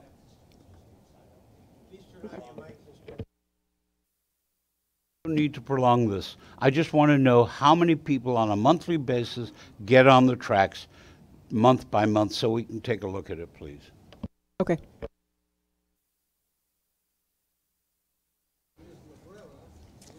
Bus report. Mr. Irick. Mr. Cipriano. Mr. Irick's thank not you. here. Mr. Cipriano is, though. Thank you, Mr. Chairman. Thank you. Good morning. I'm pleased to report that MDBF in December 2018 reached over 8,000 miles for the first time, reflecting our continued focus on the Fast Forward and the bus plan. Today, we'd like to highlight some of our Fast Forward achievements as part of our first biannual report. Regarding network redesign, Staten Island Express bus speeds improved by 12% when compared to December of 2017. And starting this month, even further improvements have been implemented, including new routes, extending service, and adding bus stops. At Commissioner Vanderpool's request, I would like to expand on some of our efforts to improve bus speeds through our renewed collaboration with our partners at NYPD to focus enforcement efforts where they have the biggest impact. One prime example is the 30% improvement in express bus speeds approaching the UL Cary Tunnel. Not only have the metrics improved, we have also received positive feedback from our customers. In addition, since August last year, almost 50 joint blitzes have been conducted with the NYPD, providing heightened enforcement in key areas, addressing problem intersections, bus lanes, and blocked bus stops. In 2018, the NYPD issued over 46,000 bus lane violations, 80% more than in 2017, and over 310,000 bus stop violations. In November, the NYPD also launched a Clear Bus Lane initiative to target high-priority locations so riders feel the benefits of sustained, ongoing, and predictable enforcement. Specifically, buses provided NYPD with a list of 24 street segments where traffic issues have significantly impacted service. The segments cover 12 major routes throughout all 5 boroughs and include known hotspots like Sutphin Boulevard in Jamaica, as well as problem intersections like Notion Avenue and Eastern Parkway. The results so far have been promising. Of the 24 segments along these 12 routes, 23 saw increased bus speeds in either the AM or PM peak periods. For example, on Hillside Avenue in Queens, where illegal parking in the bus lane is a regular challenge for our 14,000 daily riders on the Q43, bus speeds increased by as much as 7% in the AM peak. M2 riders also experienced faster speeds on 5th Avenue between 110th Street and 96th Street by as much as 12%, and B25 riders are getting a faster ride through downtown Brooklyn. We are very encouraged by these results, but we recognize there is still much work to be done, and we look forward to stepping up our joint efforts with NYPD and New York City DOT, and look forward to reporting back on further progress in the future. Now on to paratransit. Performance in November remained stable, even as ridership grew 19% compared to last year. Our eHail pilot program remains the primary driver of growth. Making paratransit service responsive to our customers' needs in a sustainable, cost-effective way is a key tenet of our Fast Forward plan. Our vision calls for a multimodal service offering different travel options and matching customers with the best possible service options for them. Towards that end, we are requesting board approval to award service contracts to 3 providers of broker car service.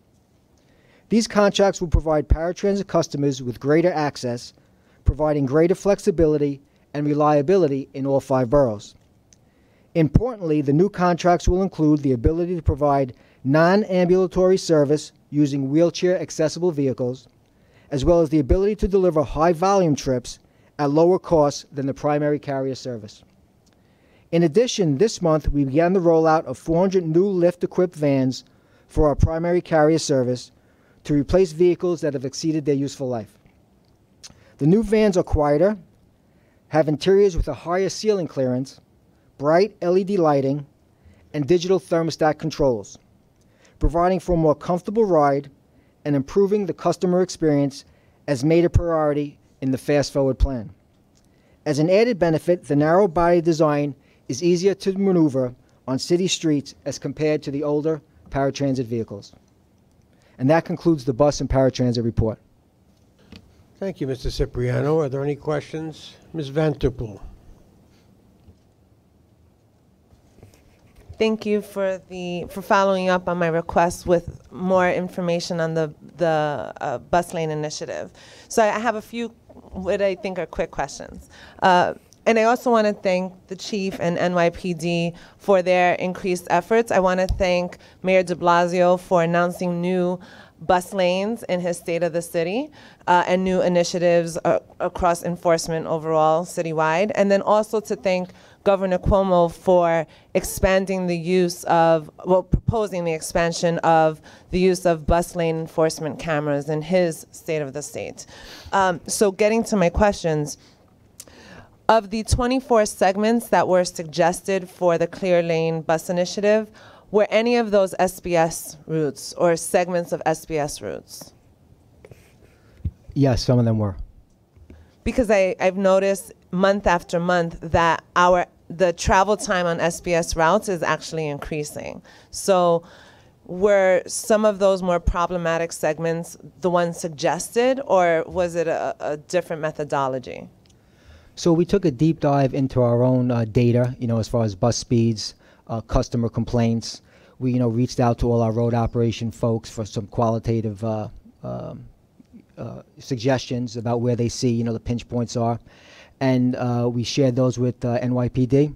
And we actually have a multi-pronged approach where we're taking a lot of proactive service management initiatives. We're sharing information and working with New York City DOT, and specifically working with NYPD on this particular effort. So it's actually a multi-pronged approach, gathering a lot of data sources. It's really great to see this progress, particularly because there's been a coordinated effort between a coordinated attention, I should say, between the agency, between New York City DOT, and now the governor and the mayor and NYPD to really put some focused concentration on improving bus service. So if I might switch to paratransit, and this isn't a specific procurement question, so I won't direct it to you, Steve, but to you, Craig, more about these new 3 procurements. If you could explain how they relate to the eHail pilot program and how they just overall relate to where we need to be in terms of investment in paratransit, accessoride, and then additionally, just speaking to any savings that might result from this sort of negotiation with these new contracts, because the savings is critically important to members of this board as we think about the next phase of accessoride and then paratransit more broadly. Yeah. So first off, I'd just like to share that the New York City Transit and MTA as a whole has invested greatly in the paratransit program over the last 2 years, as part of the paratransit improvement program. I believe back in 2017, paratransit's budget expenses was around $470 million. I think the 2019 budget is $600 million. And the reason why, we're investing, number one, is we recognize that, the product, the customer product that we had delivered needed to improve. We're also having a tremendous expansion of trips and ridership based upon the improvement. And the big improvement, as you referenced, is the use of eHail. I think we recognize, and we've all heard it here at the committee, that eHail really provides our customers a great deal of flexibility, something that wasn't evident in the original primary-based shared ride service. And we're anxiously looking to see how we could integrate eHail into the paratransit program in a sustainable way. I think in the short term, what these contracts are doing, number one, is it's allowing us to extend one of the primaries so that we can go out for a full RFP for the whole dedicated part of the program, which is happening now. And in addition, we really have to get a good understanding of what role the dedicated carrier will play in the ultimate program. For instance, when paratransit first came to be, taken over from the city, more or less the dedicated service was about 100%. It was 100%. It was a shared ride service. I think this year the goal and the projections are closer to a 50-50 between shared ride, broker, and eHail. And what the broker contract will do is provide us that added capacity to put more trips on the broker. But what we really have to get a good understanding of is what that means for the overall program as far as the cost and how we could deliver this in a sustainable manner moving ahead. I'm sorry, the saving. I can add about that part if you don't mind. So on the broker program, the trips obviously are nearly half in terms of a savings, as documented in the book, and as what's been said is, dedicated carrier trip is in the upper 60s or in that range. The contracts that are coming in now are in the mid to lower 30s per trip. I mean, that's a major savings. So as now when we do maybe 1,000 to 2,000 trips in broker service, and it's more of kind of your local car service kind of service in some ways, we've increased our capacity to double that, if not potentially triple that, as we go in. And the truth is, you may see some correlation in the vendors, right? Curb is also mentioned. Curb has gotten quite a fame through eHail. So it's not done by accident. I mean, they went through the procurement process and did well, but this shows our shift to bringing in, larger players, vendors with better capacity, vendors who have shown positive performance through eHail to also participate in broker in a ADA compliant, FTA compliant kind of way. So it's integrating it out of the pilot to a slightly different service, but yet in a way that we hope customers will really appreciate. Is there anyone else on buses? Then before we move away from buses and subways, I want to address two issues that emerged. First, on station cleaning. Let me say $100 million is just not accurate. We're not even there yet. premature to put a price tag on it because we haven't even begun to bid it yet.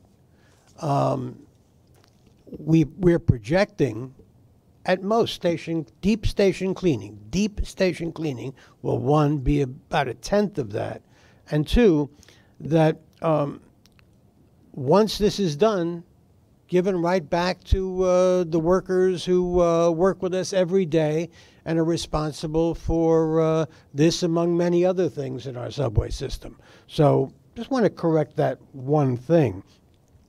The other is, of course, the consultant. And again, this is something that Commissioner Trottenberg worked so hard on over the weekend. This consultant on the L train will be safety and operations, selected by the board, reporting to the board. I know that's been said multiple times before, but I feel the need to repeat it just because. But I trust that that clears up anything that may be lingering in someone's mind in the area of doubt here. I get a rebuttal on my comment? And it's a positive one, actually.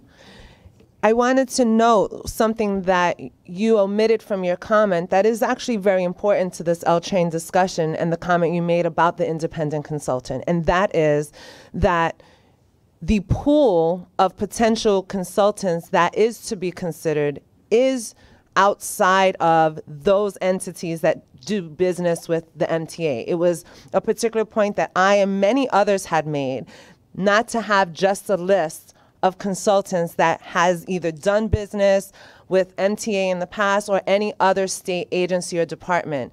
And I think the expansion and the consideration of that particular point is important to make. So I well, want I'll take a rebuttal like that anytime. What is the time frame that you anticipate for engaging the consultant and the board having a meeting with them? Don't know that yet. And as soon as we do, we'll let you know. Okay. Are we ready for Mr. Elagudin's report? Thank you. I'm incredibly excited to give my first report of 2019. You know, we've had some very good success on some of our quick wins in 2018 on accessibility. And I also want to mention the team is working incredibly hard on preparing for the long-term strategy and our long-term projects. It's amazing how much of our time is put forth in getting those fast-forward projects ready so that we can really hit the ground running when fast-forward funding comes through. So just to go through some of our fast-forward achievements and also talk about the future a little bit, the Stantec study, which is studying how to make stations accessible, completed their goal of 150 stations in 2018, and really want to give a lot of credit to our CPM, Capital Program Management Unit, for leading that. And they seem to be on pace, and we hope to finish all the stations in 2019, and it's bringing us some great information. Next, despite the changes on the scope of the L project, we're very happy to announce that the accessibility upgrades still remain intact, and the stations that will be upgraded to full accessibility and those that will be accessible features still remain on track, and that's a great win for the disability community. In a bit of new news, we are looking to host a community engagement with the disability community actually in the next few weeks on the selection of the next accessible stations to be made accessible by the Fast Forward plan. We will be sending out invites in the next day or two. We'll invite the community, the general public, disability advocates, elected officials, whoever wants to attend, to engage in a conversation about which stations should be selected next. We will set forth data and various criteria, and we will ask for the community's feedback. As President Byford has always said, we will engage the community at every point where we can, and certainly in the selection of the next stations, it's a very important place where we want to hear the community's feedback. Also, in enhancing our engagement efforts with the disability community, we're going to be launching a new accessibility advisory committee called the Advisory Committee for Transit Accessibility, which will meet several times a year with my unit and division to give us feedback on an array of our accessibility initiatives, and also, very importantly, our priorities, so we can hear from the community. We'll be that information will go out soon, and we'll be accepting resumes and applications, and creating a selection for the committee, which we hope will be live by this spring. Very much looking forward to that. We continue to focus on our training, our quick win that actually will take many years, but needs to happen. We just hosted a joint disability sensitivity training with the Mayor's Office for People with Disabilities for certain divisions here at 2 Broadway that went very well. And we'll be doing regular disability live in-person trainings at 2 Broadway, and we are very close to launching our agency-wide online e-training module for ADA sensitivity. And we have tailored community engagements that we'll be doing in this quarter for all our elevator maintainers and supervisors, for our GSMs, for them to meet all people with disabilities in their districts, as well as people with disabilities who use our service in general, just to give them the added information of what it's like to ride as a disabled user. Lastly, I just want to say, I know that we didn't get to speak about this at the last committee, but it's a fun update. Right prior to our last committee, President Byford, myself, and some of our team were able to take out Harry, a young gentleman who uses a wheelchair, to visit our Casey Stengel Depot, as well as our Kerno facility. And it was lots of fun, and we hope to do. We hope the narrative on accessibility and how we engage, and also the projects that we bring forth, continues to be positive. And stay tuned for many more announcements of our commitments when they come out soon in Q1, and all our quick wins for 2019. We will continue to work hard on accessibility. Thank you. Thank you. Any questions on the accessibility update?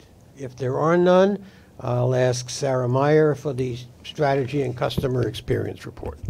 Great. As my colleagues have mentioned, we continue our work to nail the basics to improve your service. Most notably, one of our Fast Forward initiatives, the 4th quarter customer commitment, closed. We met 19 of our 22 goals. You can find a detailed listing of each accomplishment on our website at new.mta.info/customer commitment. As highlights, we installed PA systems at 15 stations that have never had them before. Most were in Brooklyn, along the F, D, and C lines. Subways replaced old track with 10,000 feet of continuously welded rail, and performed critical switch repairs to 34 switches to improve subway reliability. As you heard from Craig, buses implemented several tactical interventions to keep buses moving with the flow of traffic in partnership with DOT and the NYPD. We launched a more customer-friendly Access-a-Ride policy and improved communication methods to give riders with disabilities better information about their travel options. And my favorite, new countdown clocks were installed on the 2nd Avenue subway. So we now have more than one countdown clock on the 2nd Avenue subway, giving people better information about when their train is arriving. Some issues with permits, coordination with third parties for construction work, and the need for additional consumer testing precluded us from meeting 3 of the Q4 commitments, but we are actively working to complete those, and they should be completed very shortly. Our Q1 commitments for this quarter are now live on our website. There are 24 additional items listed, more PA systems, more digital information screens, and other benefits. We also released initial data from our customer count survey, another Fast Forward initiative, our first satisfaction report on the subway and bus, which you'll find in your board report on page 213. Although we're still building out our sample size, over 4,000 people have given us input, which has been very helpful in making sure we're allocating resources in the right directions. Over the past quarter, we've seen an improvement in satisfaction with overall subway service, including travel time, service reliability, and station cleanliness. We still have a very long way to go, but we're happy to report that the GSM program and the Save Safe Seconds initiative are bearing fruit. Overall satisfaction for bus customers remained consistent from the 3rd to the 4th quarter without any statistically significant change. In order to enhance the precision of the customer count survey data, Strategy and Customer Experience is continuing to raise awareness about the survey to generate a wider sample, especially for bus riders and in boroughs outside of Manhattan. We're also working on a couple other fronts, including fare evasion prevention and promoting our Easy Pay products, which will allow us to autofill MetroCards by connecting it directly to your debit or credit card. In 2019, we will continue to engage with our customers as prioritized in the Fast Forward plan through Twitter chats and other public engagement events. We'll keep you informed of our progress with the biannual Fast Forward report, which Andy mentioned earlier, which is live on the website at fastforward.mta.info. Happy to answer any of your questions. Mr. Merdler. You mentioned that you are, quote, continuing to work on fare evasion, unquote. What are you doing? So we are creating a lot of materials in stations and on buses, making sure that customers know that fare evasion is indeed illegal. We're also working to make sure that our MetroCard vending machines are repaired more quickly, that our response times increase, and doing things like promoting that Easy Pay MetroCard option, which I think has been a product that we haven't promoted to the best of our abilities. May I? I'm all for all of that, but I think you will find that few people who jump the turnstiles, enter through the back door of the bus, or just get waved through on the bus, much give a damn about that. And my question is, what are we actually doing? In other words, let me give you an example of what I'm focused on. I'd like to see the New York Police Department brought in to start enforcement. They're effective, they're able, they're conscientious, they're tough. Some other vehicle to start getting it done. Have you given much thought to that? Have you outlined a plan? Do we have a plan? Of course, and I think that our security team and Chief Dillatore will be speaking on that shortly. Yeah, we're in the process right and of course, this horse will be murdered on the Orient Express before long. Mr. Jones. I also want to make it clear that the highest incident is on buses where NYPD doesn't get on. Right. Where's the enhancement for the Eagle team for people to do random visits there? I don't want this to be jumping turnstiles if the real problem is elsewhere in Staten Island and parts of the Bronx. Again, I'm somewhat over the top about this issue, but our indications are there was over-enforcement in the poorest, blackest, and Latino communities of the city of New York. And I don't want to see that replicated in any way. I don't want fare evasion to go on, but immediately when people get the image of fare evasion, they see a young black male jumping over a turnstile, not somebody walking on a bus in Staten Island. And I don't want this to turn into yet another selective enforcement problem. Right. I don't think this. Okay, but I'll let Bob answer in the detail when you come to a report. But let me make it crystal clear, not for the first time, that we are aware of that, and we are aware of the sensitivities of this. Actually, what we try to do is intelligence-led, so a lot of our activity has been in places like on the buses in Staten Island and has also been in the Bronx where there's been a particularly high level. So I'll let Bobby get to that just hold that thought, Bob, when you get to your section and the chief. But we are very aware of the history of fare evasion here and the way it's been tackled in the past. So on the one hand, we're not going to ignore it because I don't think it's right to the fare-paying customers that we do. But equally, we're being very careful. I had a very good meeting with DA Vance the other day where we were on the same page about not criminalizing people, but about having the right interventions, including additional Eagle teams on the buses to make sure that we are at least providing a deterrent, if that helps. Mr. Albert. Sarah, I'm going to ask you my traditional monthly or every other month question, which is, have we made any progress on signage at stations where GOs are occurring so that folks are immediately aware before they go down or up what's happening there and not give them a whole wall of signage about everything else that's happening? Yes, we have made progress, and as you see as you will see in the Q1 customer commitment that we've committed to a pilot of that specific piece where we would be taking down the significant amount of signage describing every single GO in the system and making sure it's relevant to that one station. One of the things that Jana will be presenting on is the increase in digital signage that you are all seeing in the system.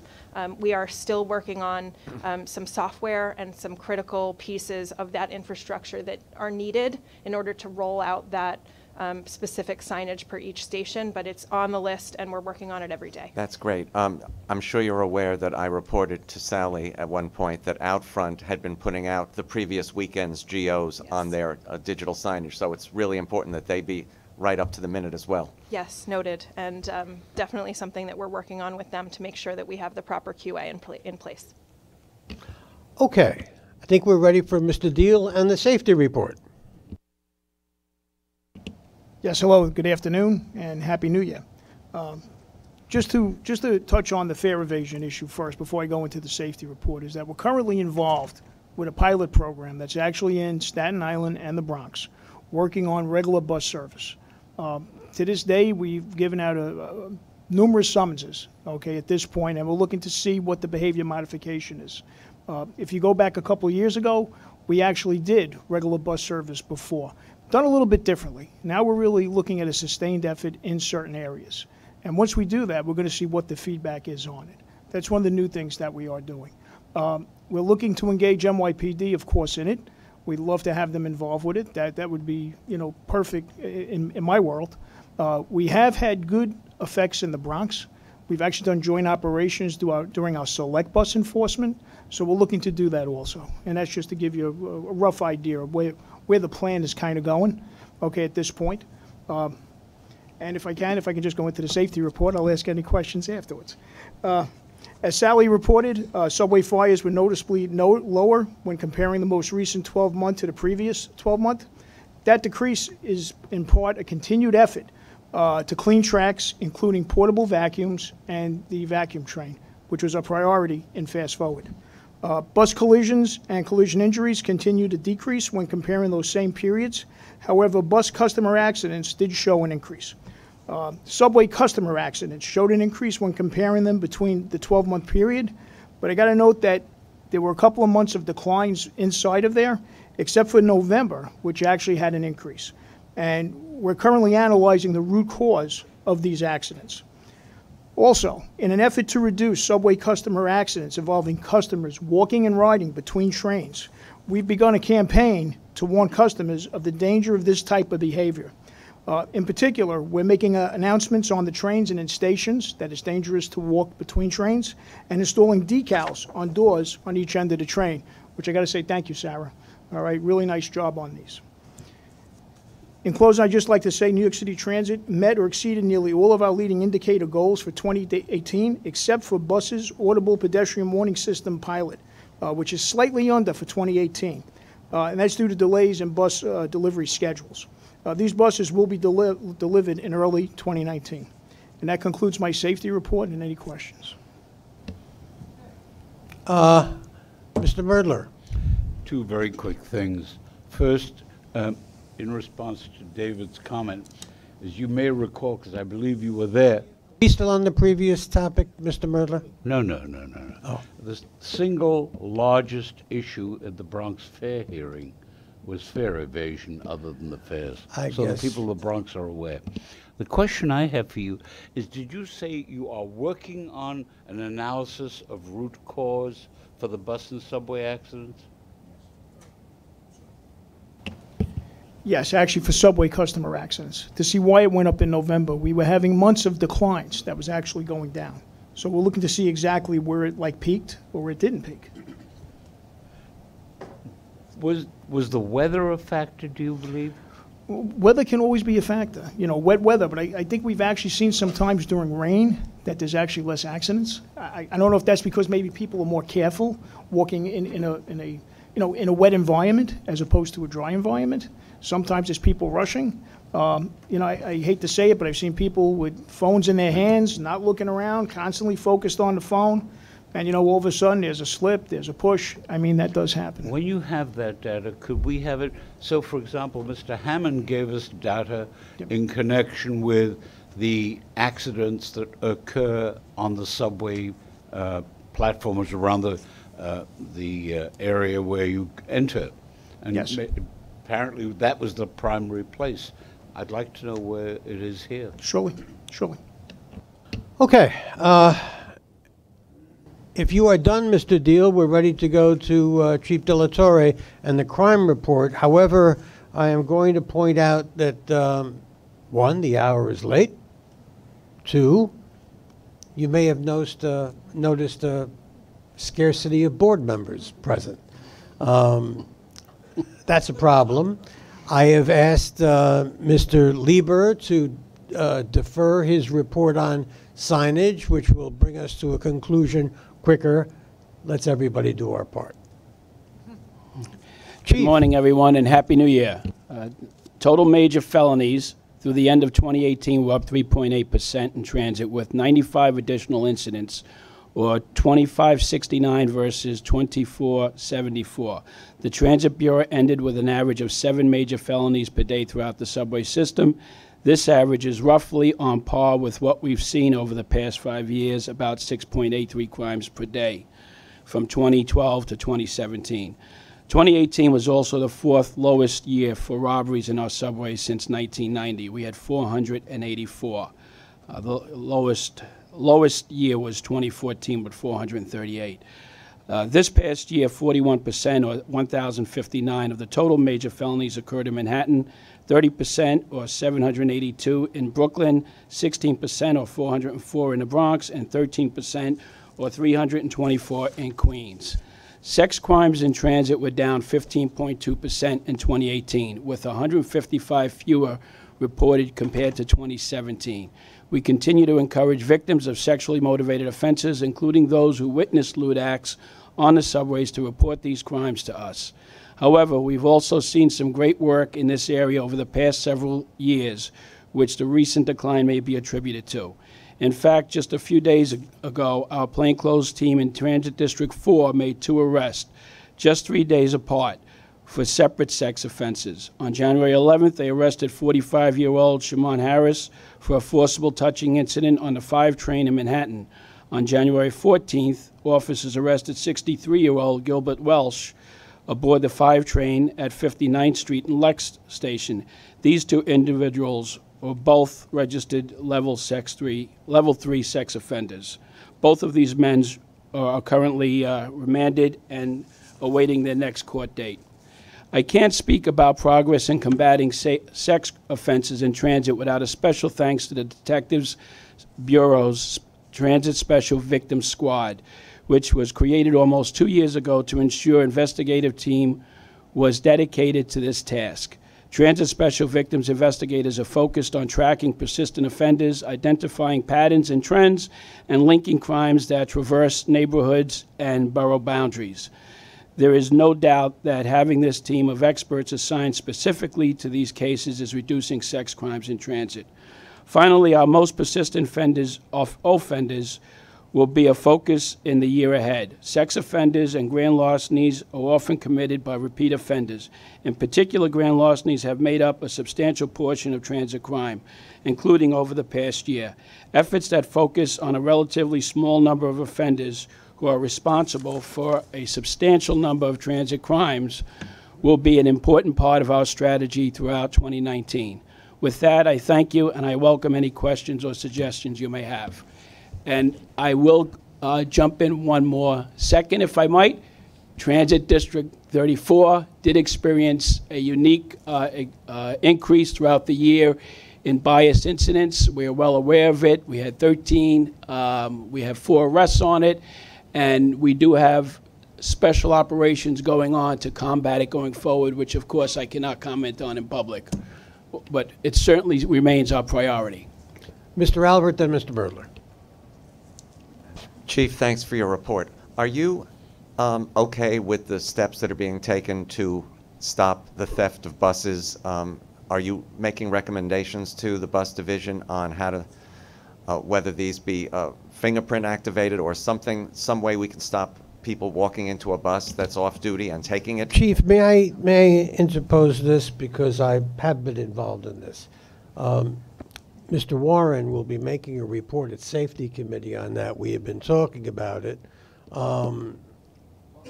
And Mr. Deal has an I answer can- for I can right comment now. on that. But Right- we have right- been taking some steps. I'm sorry, first off, actually, Department of Buses is now taking a hard look at how bus operation is and the idea of someone getting into a bus. We've also taken some precautions at our bus depots. Even though 2 of these buses were basically on the street, there still is always that chance someone could get into a depot. So on a security basis, we've actually increased our personnel there.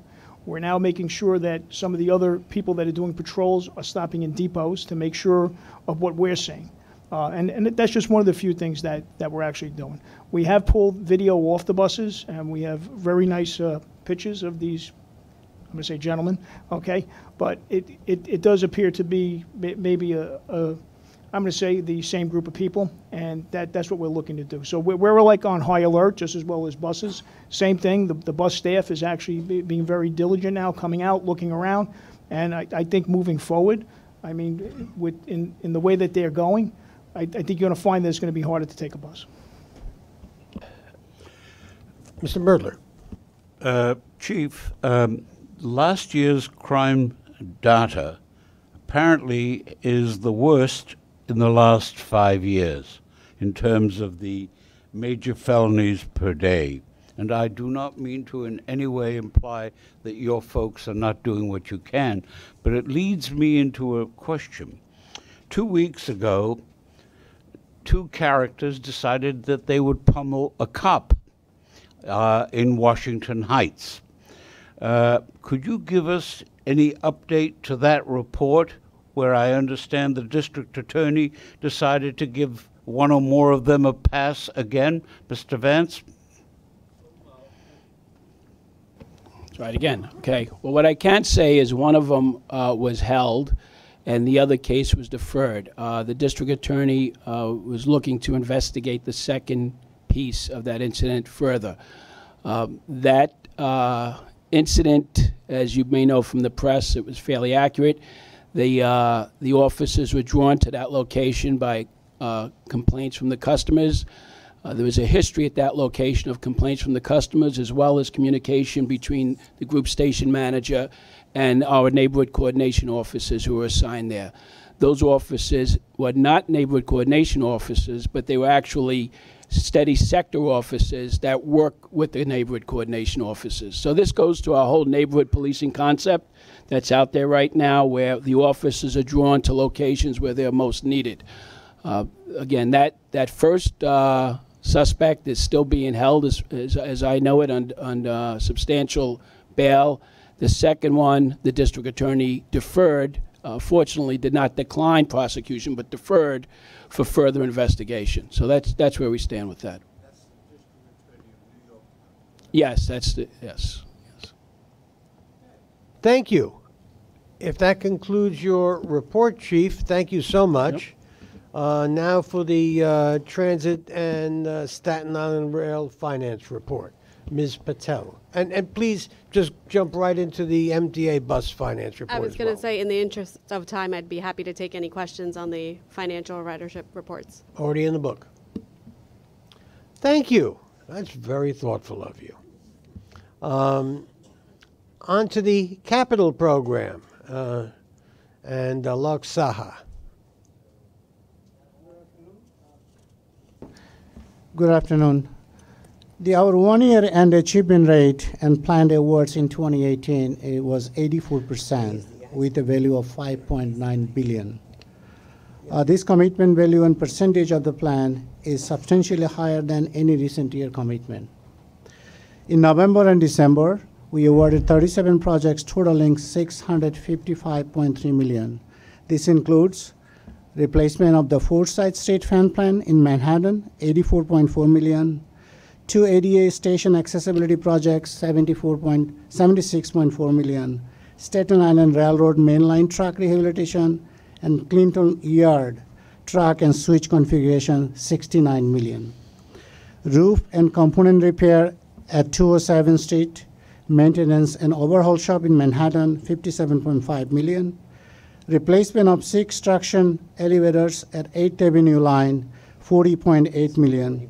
The purchase of 15 articulated electric buses and depot chargers, $32.9 million. Also in November and December, we have completed 49 projects for $1.5 billion. This includes the modernization of the 34th Street and West 4th Street interlockings on the 6th Avenue line, $356.5 million, key to our modern signal system rollout as proposed in Fast Forward. Continuous welded rail, CWR, and mainline track switches projects on various lines, $98.5 million.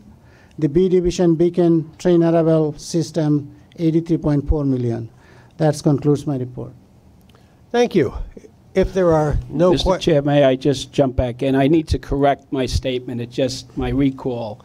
Mr. Grimson was not held on high bail. He was held for a warrant in Bronx County.